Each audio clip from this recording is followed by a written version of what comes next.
Imagine waking up one morning and realizing you've been sabotaging your own life. You stand at the edge of a precipice, the weight of all your unfulfilled potential, wasted time, and missed opportunities pressing down on you like an invisible force. In your mind, there's a long list of things you should have done, dreams you should have pursued, relationships you should have nurtured, habits you should have developed. But instead, there you are, standing still, caught in a web of your own making, paralyzed by an unseen enemy. You've heard of self-sabotage before, but the term has always felt like a vague buzzword, something that applies to other people, not you.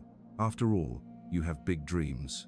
You work hard, you want to be successful. So, why, then, do you find yourself stuck in the same old patterns, never quite reaching the heights you know you're capable of? Why, despite your best intentions, do you keep undermining your own progress? Is it fear, laziness, or something much darker, a force so deep within you that you can't even see it clearly? This isn't about a bad habit here or there, a temporary lapse in judgment, or a simple lack of willpower. This is deeper. This is the kind of sabotage that creeps into every area of your life, influencing your decisions, shaping your emotions, and ultimately determining your fate. It's the kind of self-destructive behavior that causes you to abandon your goals, delay your dreams, and sometimes even destroy the very things you desire most. Why is this happening? Why do you seem to have two opposing forces inside of you? One that wants to grow, succeed, and live fully, and another that seems to want to pull you back into the darkness of your own doubts, fears, and insecurities. It's a question that has haunted philosophers, psychologists, and thinkers for centuries. It's a paradox that Carl Jung, the Swiss psychiatrist and pioneer of depth psychology, spent much of his life trying to understand. Jung called it the shadow, the dark, unconscious part of our psyche that we tend to reject, deny, or suppress. And in the battle between who we want to be and who we truly are, it is the shadow that often wins. Jung's ideas weren't just abstract theories, they were deep, personal revelations, insights he discovered by exploring his own mind and soul, by delving into the unconscious fears and desires that shape human behavior. He understood that self-sabotage doesn't come from a lack of effort or motivation. It comes from the unconscious forces within us that we refuse to acknowledge. These forces, if left unchecked, have the power to undermine our best efforts and keep us trapped in patterns of failure. But here's the unsettling truth: the more you try to resist or deny your shadow, the more it grows. It's a paradox that runs counter to everything we've been taught about personal growth and achievement. We're taught that the path to success is clear and linear, that if we just work hard enough and focus enough, we'll get where we want to go. But that's only part of the story. What if the real key to success isn't just about pushing forward, but about understanding and integrating the very forces that hold you back? What if your greatest obstacle isn't something outside of you, but something deep within, something that you don't even fully understand? Imagine, for a moment, that the reason you keep self-sabotaging isn't because you're lazy or weak. What if, instead, it's because you've never fully confronted your shadow? What if, deep down, there are aspects of your own psyche that you're actively avoiding, parts of yourself that you refuse to accept, and because of this, they silently control your actions, your decisions, and your fate? This brings us to the question that will guide us through this exploration. How can you overcome self-sabotage when the very forces driving it are hidden from your conscious mind? It's a question that demands more than a superficial answer. It calls for a deep dive into the nature of the human psyche, the forces that shape our behavior, and the powerful, often invisible, forces that drive us to destroy the very things we want most. But before we can answer this question, we must first understand what self-sabotage truly is, not just as a psychological problem, but as a fundamental aspect of the human condition. To break free from the cycle of self-destruction, we need to confront not just the behaviors that hold us back, but the hidden beliefs, fears, and unresolved conflicts that give rise to them. Why do you sabotage your own potential? And what would happen if you could finally uncover the deeper reasons behind this destructive force? The path to self-discovery, to breaking free from these patterns, is neither easy nor quick, but it is the only path that leads to true freedom. And understanding how to confront and integrate your shadow may just be the key to unlocking the life you've been trying to build. As we move forward, we'll explore how these hidden psychological forces operate, how they shape your identity, your behavior, and your relationships. But we'll also look at how to transform them, not by simply trying to will your way out of them, but by understanding and confronting the deepest parts of yourself. Stay with me. The journey is just beginning, and what lies ahead will challenge everything you thought you knew about yourself. To understand how self-sabotage operates, we must first uncover the psychological and philosophical forces that shape human behavior. These forces don't just reside in our thoughts, they are embedded in the very fabric of our identity, hidden deep within our unconscious mind. To fully grasp the mechanisms of self-sabotage, we need to go beyond the surface and explore the complex layers of the human psyche. At the core of self-sabotage lies a paradox. The more you try to control your behavior, the more elusive control becomes. You might think of your desires as rational, conscious choices, the result of deliberate decisions, but in reality, they are often shaped by deeper, more primal forces that you can't even see. These forces aren't part of your awareness. They reside in the shadow, the unconscious mind that Carl Jung so famously explored. Jung believed that the unconscious was not just a reservoir of forgotten memories or repressed experiences, but an active, living part of the psyche that constantly influences your thoughts, actions, and feelings. The shadow, specifically, is the part of your psyche that contains everything you reject or deny about yourself. These are the traits, desires, and impulses you refuse to accept or acknowledge. They could be your darker emotions, like anger or jealousy, or more subtle aspects like your fear of failure or need for approval. Jung's insight was profound. The more you try to suppress or deny your shadow, the more power it gains over you. This power isn't overt, it doesn't scream for attention, but it's felt in your actions. When you procrastinate on your goals, sabotage your relationships, or consistently make choices that go against your best interests, it's often the shadow at work. It operates in the background, silently guiding your decisions in ways that feel beyond your control. Self-sabotage, from this perspective, is not a result of willpower weakness, but an unconscious defense mechanism. The shadow works to protect you from something deeper, usually unresolved fears, unhealed wounds, or emotional scars that you haven't yet faced. When these unresolved issues bubble up to the surface, the mind uses self-sabotage as a way to maintain the illusion of control and safety. This may manifest in a variety of ways: procrastination, avoidance, perfectionism, or even self-destructive behaviors like substance abuse or unhealthy relationships. This is where Nietzsche's ideas become relevant. Nietzsche's philosophy is known for its concept of the will to power, the drive to assert and express oneself in the world. However, Nietzsche also understood that this will is not always directed outwardly.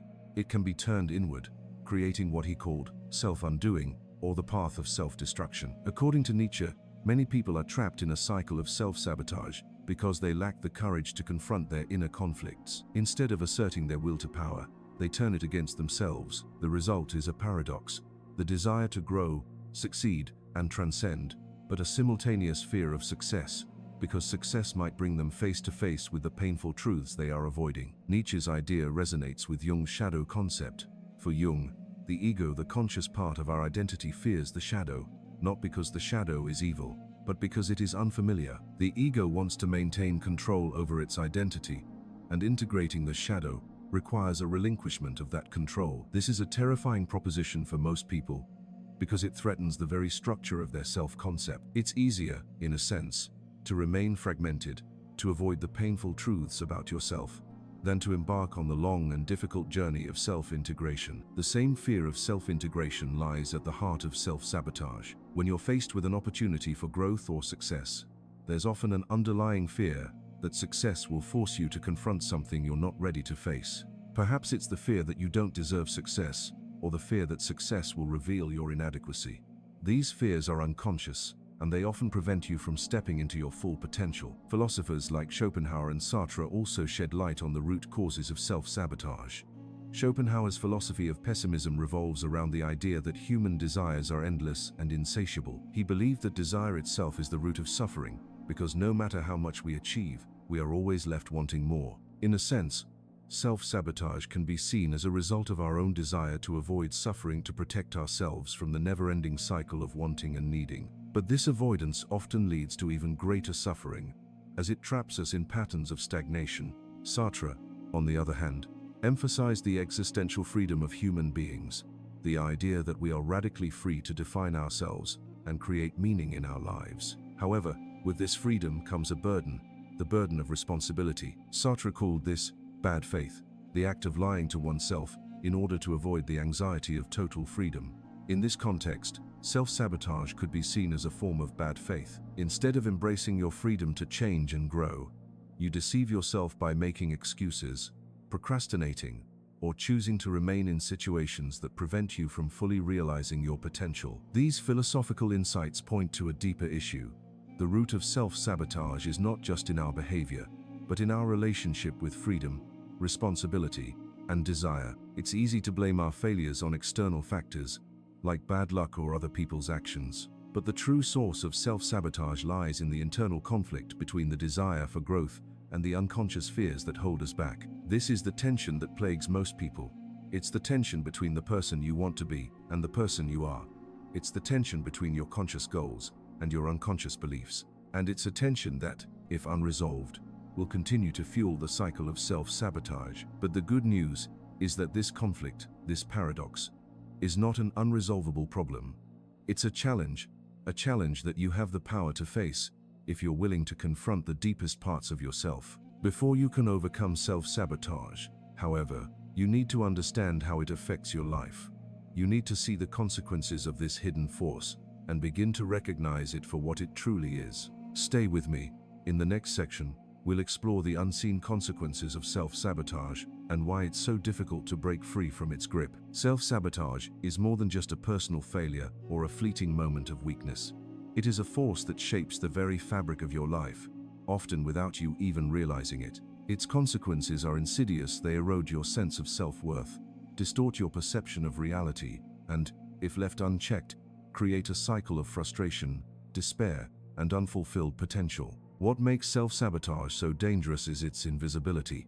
It works behind the scenes, silently influencing your decisions, your behavior, and your relationships, often in ways you can't directly trace. Let's pause for a moment and reflect.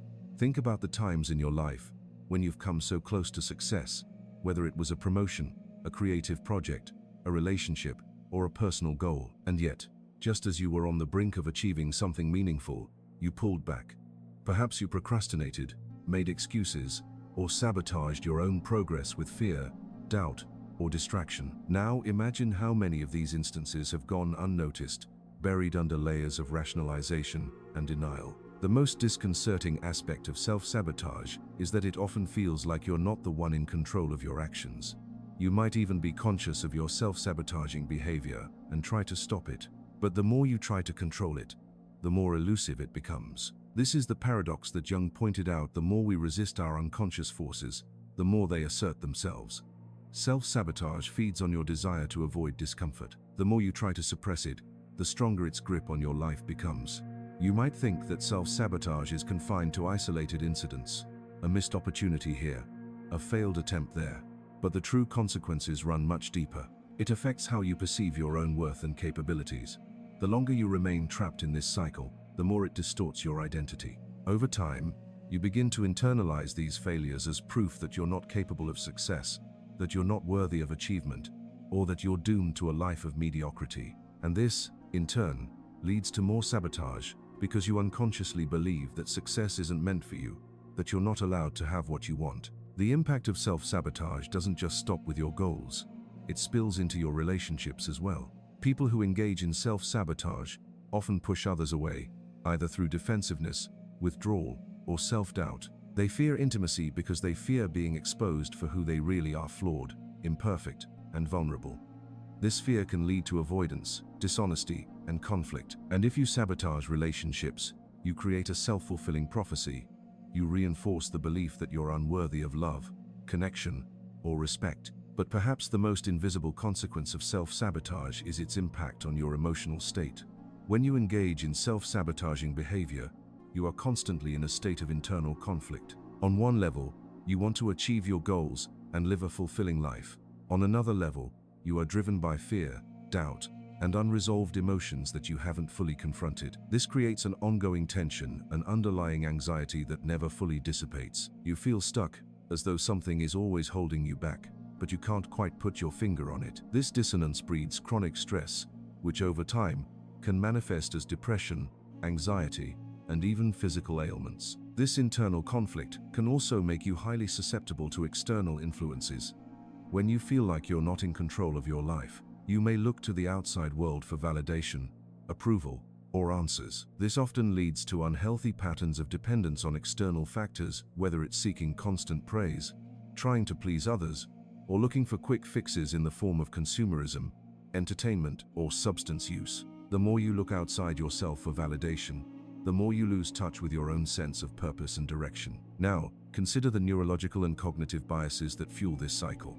The human brain is wired to prioritize short-term rewards over long-term gains. This is known as temporal discounting, the tendency to devalue future rewards in favor of immediate gratification. When you procrastinate or engage in self-sabotage, it's often because your brain is seeking comfort in the present moment, avoiding the anxiety and discomfort of facing a challenge. In these moments, the long-term benefits of success, the sense of achievement, growth, and fulfillment seem distant and abstract, while the immediate rewards of avoidance, comfort, distraction, and relief feel overwhelmingly real. This bias towards short-term comfort is compounded by cognitive dissonance, the mental discomfort that arises when your actions are inconsistent with your beliefs. For example, you might believe you deserve success, but your actions contradict that belief when you procrastinate, avoid responsibility, or undermine your progress. To alleviate the discomfort of this inconsistency, your mind often engages in rationalization. You might convince yourself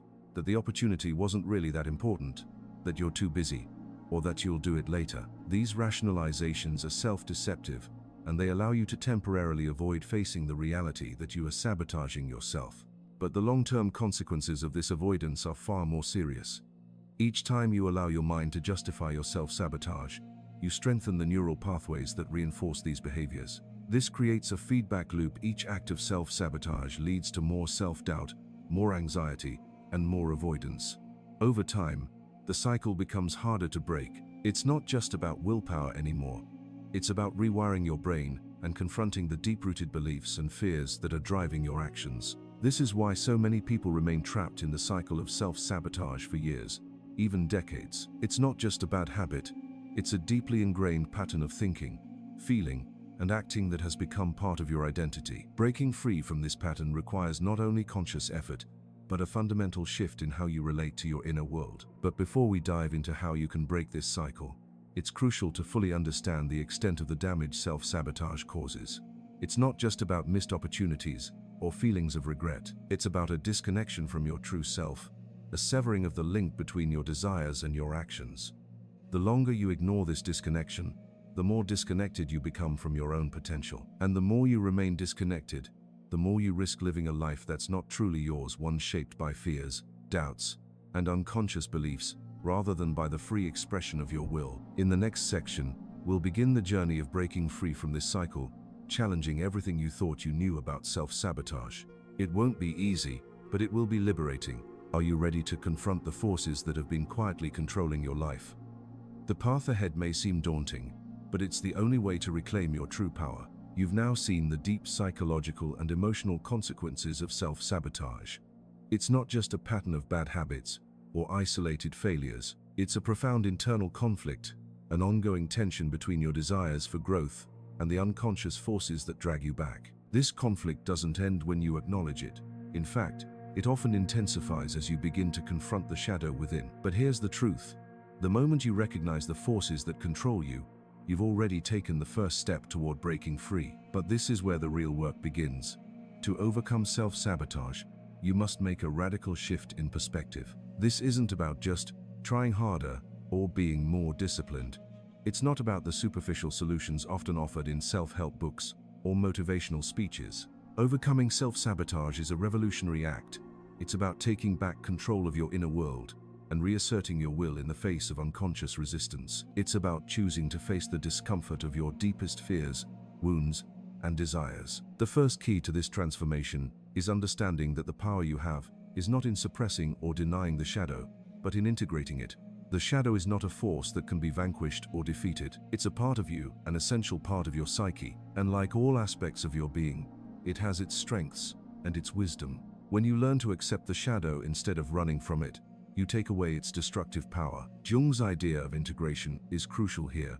Integration doesn't mean simply accepting the shadow, as if it was some benign force that you can just allow to sit in the corner of your mind. Integration means fully acknowledging it, understanding the desires, fears, and unresolved emotions that reside within it, and learning how to channel its energy in a constructive way. When you integrate the shadow, You transform the destructive forces that once controlled your behavior into a source of power and insight. This is where Nietzsche's concept of the Übermensch, or overman, becomes relevant.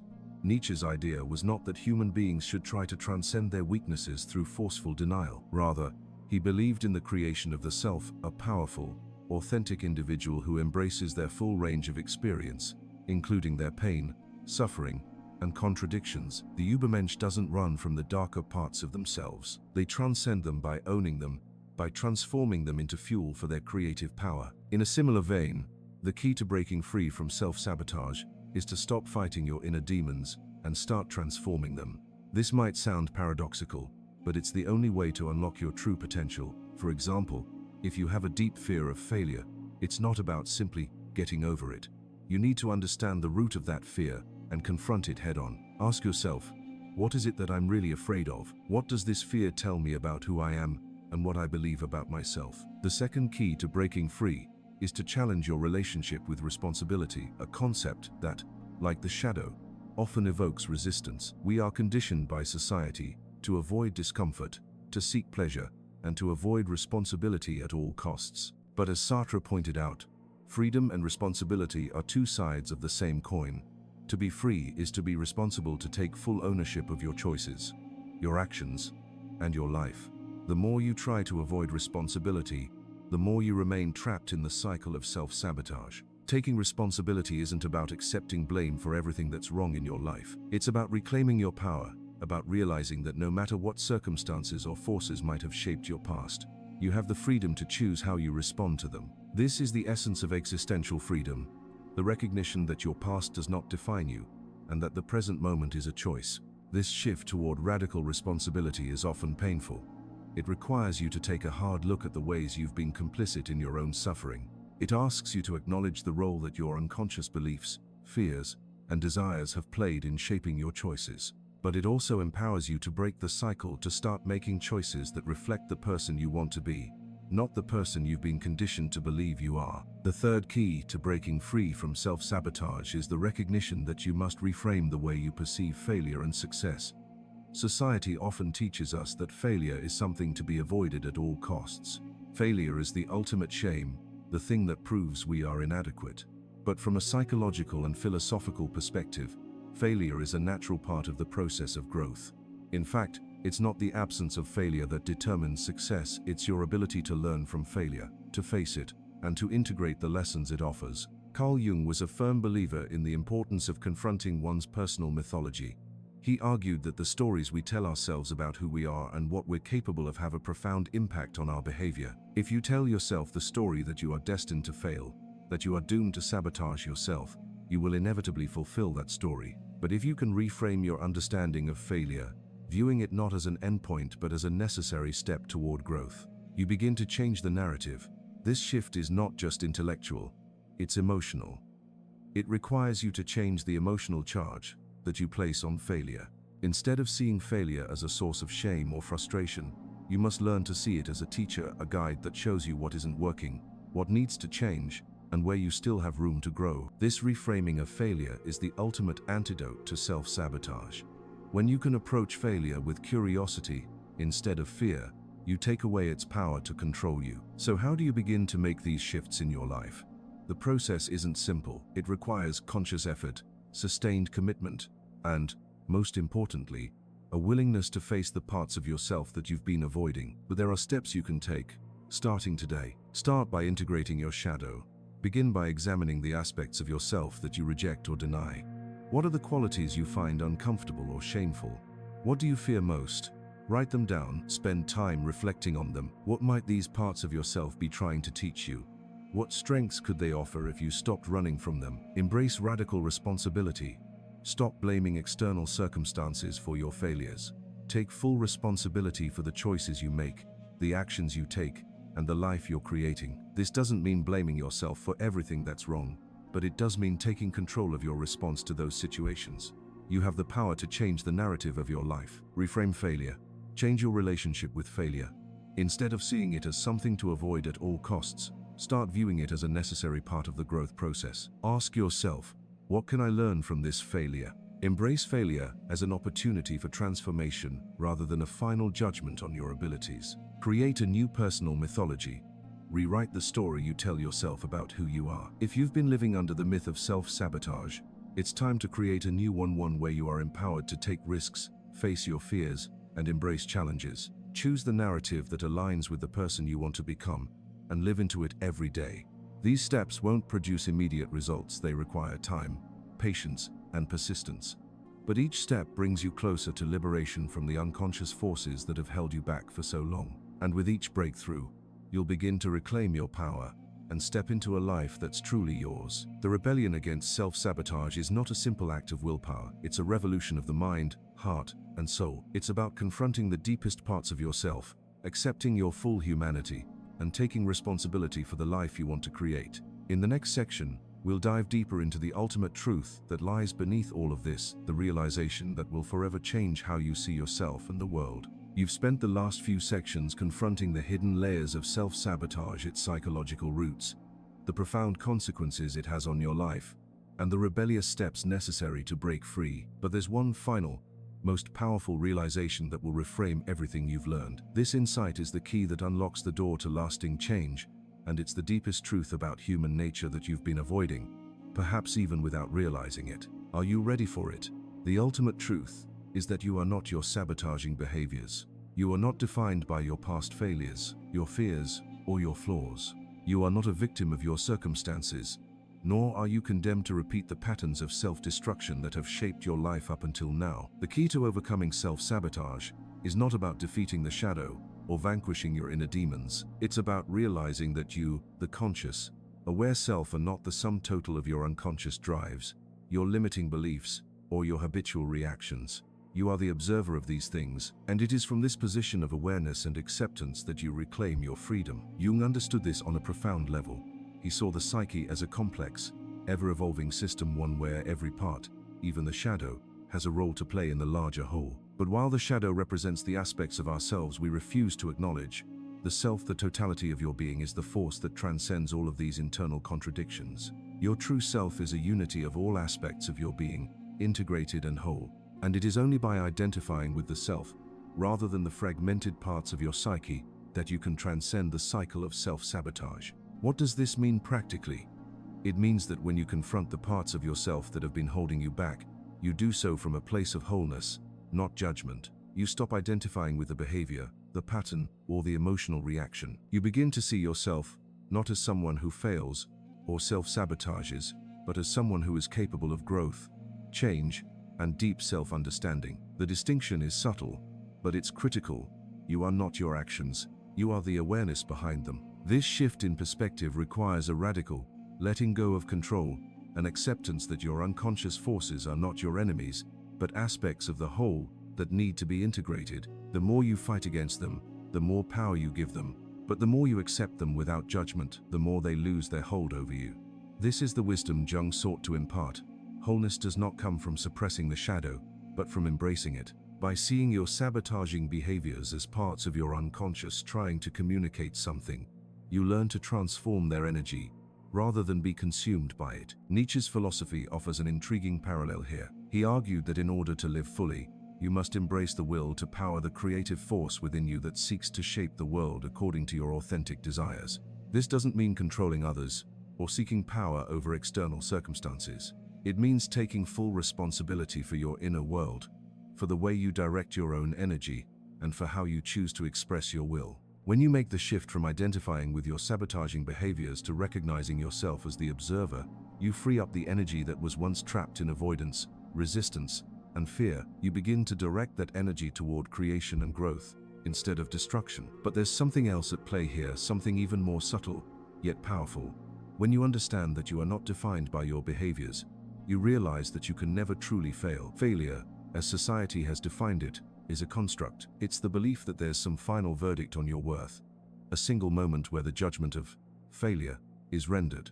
But in reality, failure is not a moment, it's a process. It's part of the evolution of your being. As Viktor Frankl, the great existential psychiatrist, said, life's meaning cannot be found in one moment or event, but in the ongoing quest for meaning.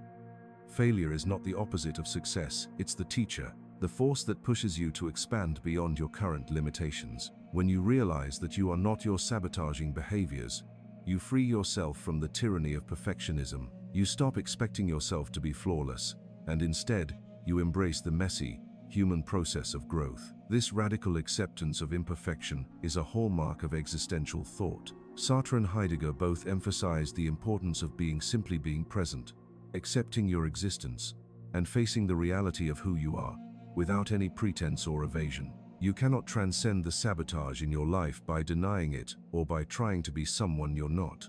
You must embrace the full range of your humanity, including the darkness, the contradictions, and the fears. And with that acceptance comes the ultimate liberation. You are free to be who you truly are, free to pursue the goals and dreams that reflect your true nature, not the goals imposed on you by society, by your past, or by the unconscious fears that have governed your life up until now. When you let go of the need for validation from external sources, you begin to see that success is not something to be achieved. It is something to be created from within. In the end, the most powerful realization is this: you have always had the power to choose. It is your awareness that creates the space for transformation. By simply choosing to shift your perspective, to see yourself as whole, to integrate the shadow, you reclaim the sovereignty over your life that was always yours. The patterns of self-sabotage, the fears, and the doubts, they no longer define you. You define you. This realization, this shift in consciousness, is the final step in breaking free from self-sabotage.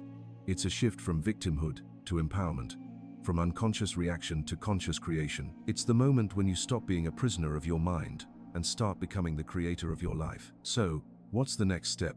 The answer is simple: live it. You don't need to have everything figured out or to wait for the perfect moment. Start by being aware of your choices in every moment. Observe the patterns, the fears, and the doubts that arise, and instead of reacting automatically, pause.